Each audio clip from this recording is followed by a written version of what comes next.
friends. It's a beautiful, what is it, Tuesday afternoon in April, and we are continuing to work on the garden out here. If you watched my last video talking about the storm that happened, not the rainstorm, but the hard freeze that decimated my cool season garden, I'm going to be talking about that here in a minute. I'm going to be talking about the terminology you need to know when it comes to frosts and freezes. Did you know there are like a ton of categories within frost and the plants that can tolerate them or not?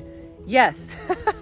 You have light frost, medium frost, moderate frost, heavy frost, hard freeze, and all of those things, those categories mean different things for you and your plants. Did you also know there's 4 categories of frost tolerance in your plants? Yes, you have your cold hardy, your hardiest of cold hardy. You've got your frost tolerant, frost sensitive, and your warm loving plants. And if you don't have a good handle on those terms and what they mean, you can end up like me with a garden full of dead or wilting plants. Now, did I go into this season with that knowledge? Yes, actually I did. I actually did know what those terms meant. I actually did know the temperatures that these plants could handle. I missed one very important step, and I'm going to talk about that here later in the video, and that is hardening off your cool season plants. Did you know you needed to do that? I've never done that before. I've never had to harden off my cool season plants. I've only ever hardened off my warm and hot season plants. But, and I will, like I said, I'll get into it more here in a minute, depending on your situation, your plants, your season, and where you are in the world, hardening off your cool season plants may be a necessary thing to avoid what I went through.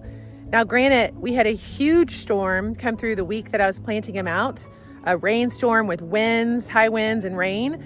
That was the first problem. The second problem was the hard freeze that happened a day after I'd gotten the last of these plants in the ground. So those two components together, along with the fact that I was not able to get out here and cover them up and give them some protection, and just there's just a lot of factors. It can be a really complex situation when you're looking at what I call frost terminology and understanding how that works in the garden. So my son and I, we're gonna finish putting some more wood chips in here. They've done these 2 for me, and I've got 2 more pathways over here that need wood chips. And you can see cardboard strewn all over my garden here. That's from the winds that have been happening. All this cardboard is actually going to go back in that back corner of my garden that is not ready to be planted in yet. There's too many weeds. They have not been snuffed out enough. So I'm going to do sort of another lasagna garden method back there, where I'm going to lay the cardboard down. I'm going to lay some compost and wood chips on top, and I'm just going to allow that to continue to cook probably through June or July, when I can then plant some more cool season plants in there. I also have to lay down some frost cloth in here because, number one, I've got carrots and radishes planted back over here, and I need to cover those to keep the moisture in, because if those seeds, especially carrots, don't stay moist, they will not germinate. Carrots are super finicky and they have to stay moist to germinate. So it's getting warm here, warmer than I'd like, to be honest, for these plants. So I'm gonna have to cover that with some frost cloth. And then I'm also gonna have to cover some of these plants with some more frost cloths, because we have another, what would it be considered? It's either gonna be a moderate freeze. I think it'll be a moderate to light freeze. Right now the temperatures are going down to 32 later this week. They were going down to 30, so it's already changed, and one day it may change again. So I'm gonna have to come out here and cover some of these plants that I've already taken a beating in order to preserve them from getting beaten down and even more. So again, here in a minute, I'm going to talk about the different terms that you should understand with frost tolerance and what that really means, and the things that you can do to protect your plants if they're already out in the ground or before you get them in the ground. Also, I've written a thorough blog post on this down below, and that came from this experience of losing all these plants and wondering, why did that happen? I did my due diligence, I did my research, I did my reading, I knew the varieties I was putting in the ground, but there's just some nuances that happen, again, depending on where you are in the world, what's going on with your weather, when you're about, looking to plan out plants during that really kind of vulnerable season in the spring. So I will get to it. I'll tell you what I've figured out and tell you what you should know so you don't have to go through what I've gone through this past week. But first, wood chips.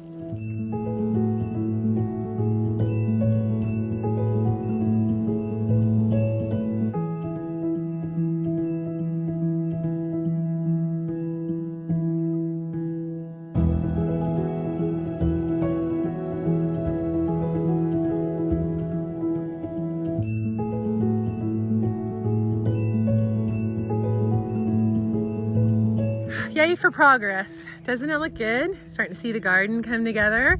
I've got one more pathway over here, and then I'm going to cover this up. This is the area that needs to cook. But yeah, just glad to finally see all this come together. Now, let's talk about frost. This whole bed right here was planted with 3 different types of broccoli and garlic and onions and beet seeds. Not beet sprouts, but beet seeds. The only thing that's gonna make it are the garlic, onions, and beets. I have, from the frost that hit the other night, 1, 2, maybe there's 3, maybe 4 broccoli plants out of, I think, 35 that I planted. And over here, even though cabbage is supposed to be super cold hardy, I lost a lot of it. I really did. I lost a lot of it. And then this heat came on and it just decimated it. So let's talk about how you approach the frost, how you plan for it, how you choose your plants. I could talk about some of the mistakes I made, but honestly, I feel like my situation was just kind of like a perfect storm. Okay, so let's start breaking down the terms, what I call the frost terminology. It is very nuanced. It can be very complex and frustrating if you don't really understand the differences between all the different terms and how they affect your plants. But it is crucial if you're going to plant plants out before your last frost date, or even around your last frost date, or when you're going towards the other end of the spectrum, when your first frost date is coming, what plants you need to harvest before the frost comes, right? Because there is that other side of the garden season where you need to harvest those plants before the frost hits, okay?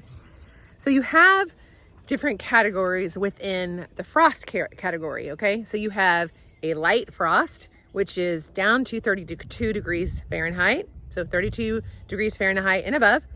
Then you have a moderate frost, which is considered to be 29 degrees Fahrenheit to 32 degrees Fahrenheit. Then you have your heavy frost, which is below 29 degrees Fahrenheit to about 25 degrees Fahrenheit. And really beyond there, you're talking about a hard freeze.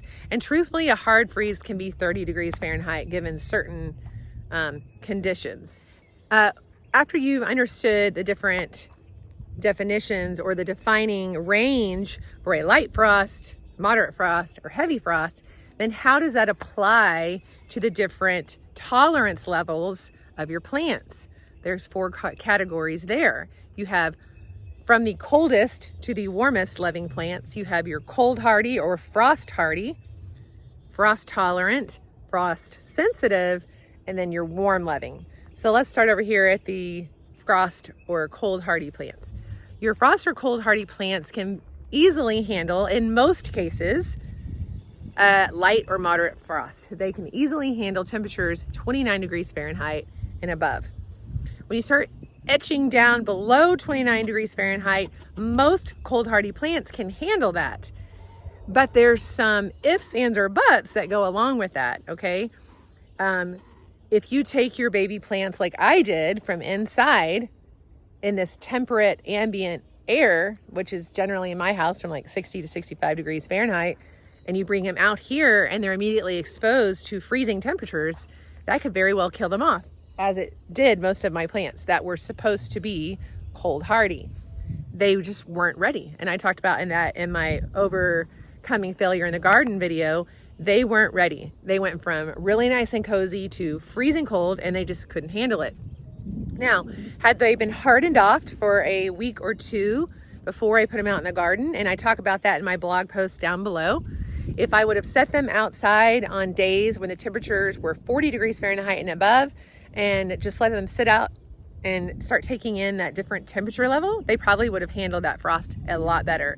I could have even left them out overnight, as long as the night temperatures are above 40 degrees Fahrenheit. You could kind of start dipping below that if they've gotten more acclimated to that colder weather, but your safe zone is 40 degrees Fahrenheit and above for hardening off those cool season plants, specifically your cold hardy, and eventually we'll talk about your frost tolerant plants. So bringing them outside on days where it's 40 degrees Fahrenheit and above, get them used to that colder weather, then putting them out in the ground, they can handle those frost temperatures a lot better. I missed that step. The other ways that they can better handle those frost temperatures are just being more mature plants. Now, the cabbages that I put out here were actually really nice sized plants. So I don't fully agree that a mature plant can handle it, but I think by mature, I'm talking about plants that have been outside. They've been growing. I think we're looking really at the other end of the spectrum, at the end of the season when the frost is coming. Those cabbages, broccolis, cauliflowers, kales, those plants that are mostly considered cold hardy, if a frost were to come, a moderate to heavy frost, they could tolerate it because the temperatures have slowly been cooling down. They're mature. The sugars in their leaves are more abundant, and they can handle that heavier frost. So that's another caveat there. And then lastly, if you follow the acclaimed gardener Charles Dowding, he says that he doesn't even harden off his plants, and that actually the baby seedlings can handle the lower temperatures better. But he has all of his seedlings grown in an outdoor greenhouse, and I'm pretty sure it's not heated. It's a non-heated greenhouse. The only heat in that greenhouse is whatever is captured under the glass panes or on his hotbed that he's created. And his hotbed is only for his germinating seedlings. Once they've germinated, he takes them and puts them on his shelving, which again, I believe, like if I'm trying to remember some of his videos, his greenhouse is maybe 10 to 20 degrees warmer than the outside temperatures. So those cold, hardy, frost-tolerant plants that he's growing inside his greenhouse are already getting used to those colder temperatures without being directly affected by the frost. Does that make sense? So in his case, taking those young seedlings that have been germinating and sprouting and growing in those cooler temperatures, looks like they can go in the ground a lot easier than, like in my situation, taking baby seedlings and putting them out in the ground and then immediately having a hard frost. It didn't do them well. I will say though, while all of my mustards didn't make it, they were the youngest of the plants that I put out here. And I am now seeing that there are more of them that have survived than my older plants. So maybe he's right. I'll show you here in a second that my smaller mustard greens actually look a heck of a lot better than my cabbage plants that are over here. Okay, so let's move into the frost-tolerant plants. Your frost-tolerant plants can handle down to freezing temperatures, so 32 degrees Fahrenheit, and maybe slightly lower if they're acclimated, if they've been starting to be hardened off, or if they've been in an outdoor greenhouse and been acclimated to those cooler temperatures. But generally speaking, frost-tolerant plants can handle down to 32 degrees Fahrenheit.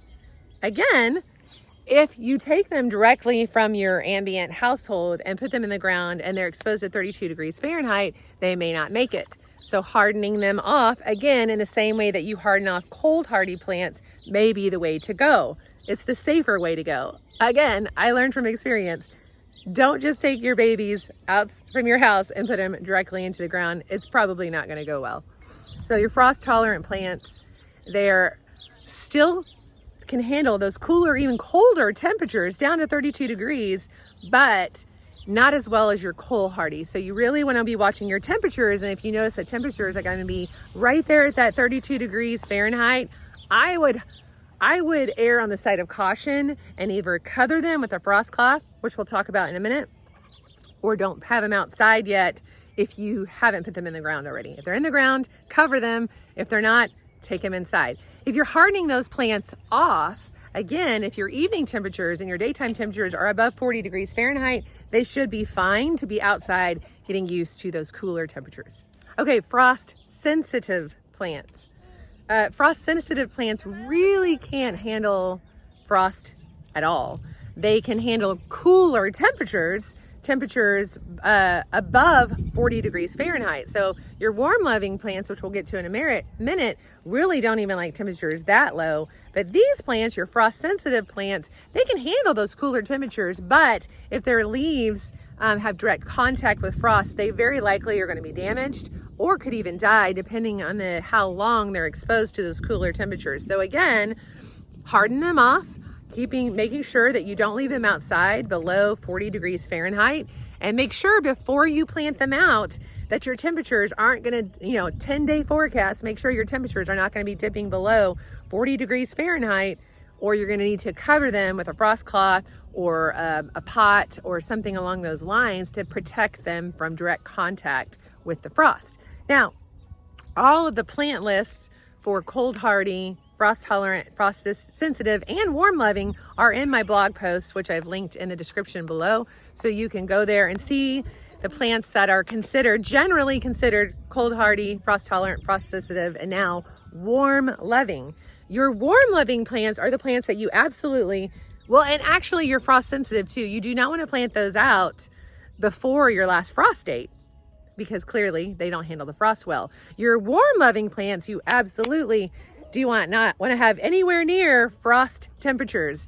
Really, your warm loving plants do not like temperatures below 50 degrees Fahrenheit. Now, if you were to plant out your tomatoes and all of a sudden your weather changed and it dips down to say 45, 46 degrees Fahrenheit, they can handle it. They don't particularly like it. It might stunt their growth a little bit, but they can handle it better than like your eggplants and your peppers. But overall, you want to keep your warm loving plants like eggplant, peppers, courgettes or squash, tomatoes, any kind of winter squash, those things, you want to keep them in temperatures 50 degrees Fahrenheit and above. And they really like warm soil. The warmer the soil, the warmer the ambient air, the better and the healthier they're going to be for you. So those are your warm loving plants. Even within a variety of plant, let's look at lettuces, for example. You're going to have lettuces that are cold hardy. You're going to have lettuces that are frost tolerant, and you may even have lettuces that are frost sensitive. Most lettuces can handle those cooler temperatures, but there's a spectrum there that you need to pay attention to. So when you're purchasing your lettuce seeds or your lettuce starts, you need to know what varieties you're planting and if they can tolerate what type of frost. Can they handle those really cold below freezing temperatures, or do they only like freezing temperatures and above? If you buy lettuce and just immediately think it's going to handle a moderate to heavy frost, you might lose your lettuce starts. Specific lettuce varieties that I know that do really well with heavier frost, moderate frost, are Winter Marvel is supposed to be a great variety of lettuce that's better for those colder temperatures. Tango, Green Forest, and there's another one. Again, I have these listed in my blog in the description. And then there's some that just need those warmer weathers. Same with cabbages, same with broccolis. I know that Calabrese broccolis do better. They handle those colder temperatures better than like your smaller broccoli varieties. Same with your cabbages. Your Savoy cabbage and your Chinese cabbage typically like the warmer, I hate to say warm, they don't typically like the really cold temperatures as much as some of your head cabbage can handle that. So again, look at your specific varieties of plant that you're planting and do some research and see what range of temperatures they can handle. So what you want to consider is your specific variety a frost hardy, frost tolerant, frost sensitive, or warm loving? And within that category, whatever they are, what range of temperatures can they handle? Can they handle a light frost only? Can they handle a moderate to heavy frost? And again, are they mature? Are they young? Have you hardened them off? Have they been acclimated to the cooler temperatures in a greenhouse? There's a lot of things to consider. And while I do consider myself quite versed in gardening, I got impatient and did not harden off my plants like I said I would. Now, I knew my cabbages would do really well out here, and that's why I planted them first. And actually, out of all my plants, the cabbages have fared the best. My early Jersey Wakefield cabbages have done better even than my Red Acres head cabbage. I've almost lost all of those. My dill has done really well, and my mustards, and that's about it. I have some cauliflowers that have made it. But if I had done like I had said and hardened my plants off a few days for putting them out, I probably wouldn't be in this situation, and I would have missed that really heavy frost last week. Moving forward, I will absolutely harden off my plants.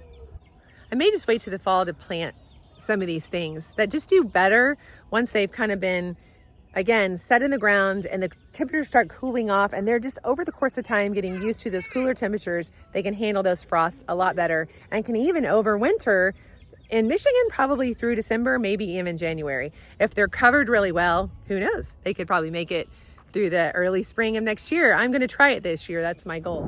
The last thing I wanna say before I show you how I'm gonna cover up these plants with my frost cloth is I've had some people reach out to me and generously and warm-heartedly say, probably should have waited till after Easter, or probably shouldn't have planted early April.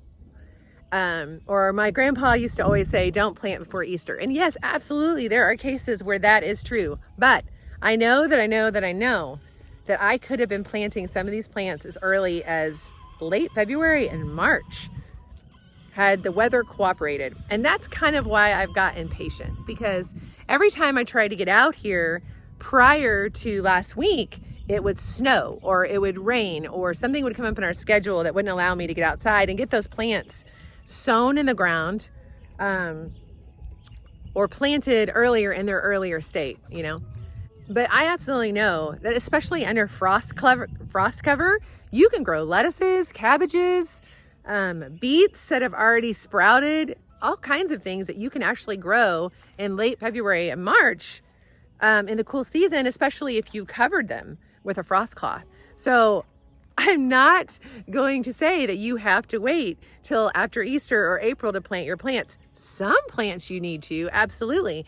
But a lot of these things are maybe not going to do so well because the weather is already starting to get too warm for them. So I just got my carrots and my radishes planted, and honestly, they may not do very well because it's already starting to get really warm. Now we're going to have some lower temperatures later this week, but that's the thing, right? You have especially in Southwest Michigan, you have a very small window of time to maximize that cool season. You really do have to start into February, into March, getting some of those plants out here, but you've got to have the right elements in place outside to protect them while they're maturing to be able to handle those frosts. So let's talk about frost covers. So a frost cover, frost cloth, some people also call it a fleece, is basically a really lightweight, very airy piece of cloth that is generally white, if not always white.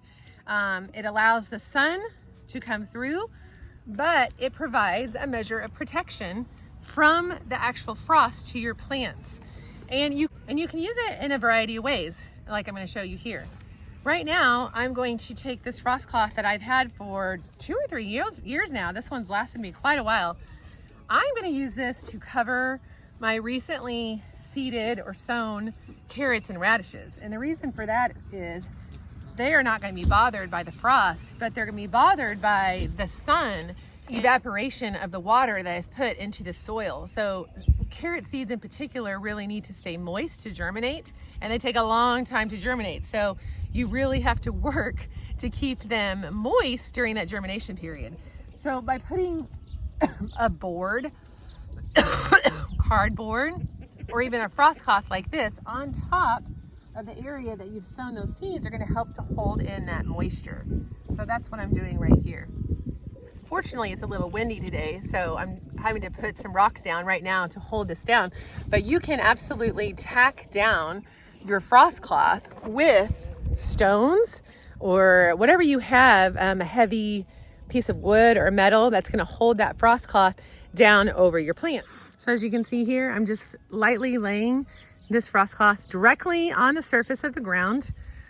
because nothing has germinated yet. So if frost touches this and touches the ground, I mean, you obviously have a layer of protection here between the frost and the ground. It's not going to affect the carrots and the radishes anyway, but if there were a small plant under here, there would still be a measure of protection from this frost cloth. Now there are instances I'm going to show you here in a minute where you do want to raise the cloth a bit off the ground so it's not directly touching the plants. But in this case, I want it directly on the ground to hold the moisture in for these seeds. Now, in the case of covering these pitiful cabbages that I have left for the frost that's coming this week, it is a light frost at this point, 32 degrees Fahrenheit. These cabbage are supposed to be able to handle it, but because they've already been beaten down, I'm not taking a chance. So what I'm going to do is I'm going to lay this piece of wood here that's going to raise the frost cloth about 4 inches off the ground. I don't want it high. I've done the higher, like with the hoops before, but what happens is the wind gets up underneath that cloth and it can just rip it right off. So you really don't want your frost cloth too high off the ground. You really want it right above where the plant is going to be. And in this case, I really don't want the cloth touching it because I don't want any more damage to those leaves. So you can see here these plants and how pitiful they look, but they are trying to pull through. So I'm gonna give them the benefit of the doubt here. So all of these plants, minus this one, are below this board. So I'm gonna lay the frost cloth over it, and I'll cover this one plant with a pot in order to protect it. And then I have to go cover those plants and this whole row right here. If I run out of frost cloth, I can use a sheet, and I can also just cover these plants like I did with the rainstorm with pots and buckets or anything that will just protect them from direct contact with frost and also keep the air inside warm.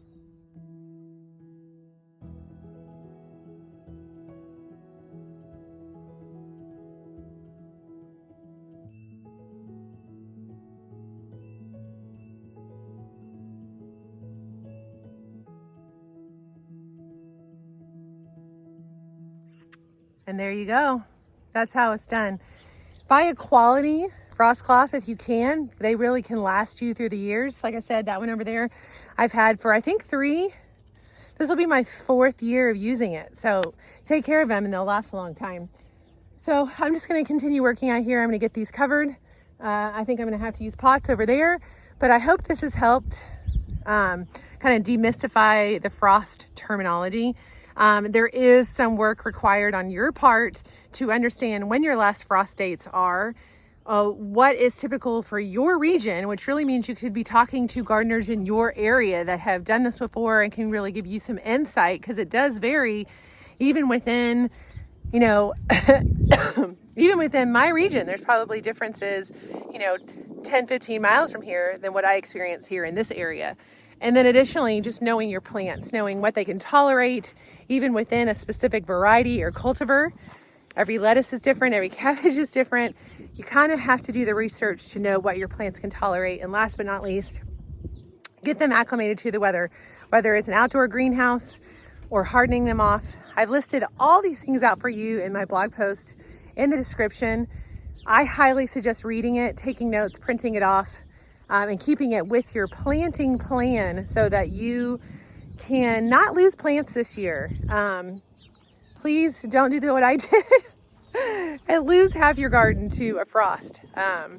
So go read that. I hope this has been helpful. Thanks for watching, and we'll keep you updated on how things go after this week's frost. All right, thanks for watching.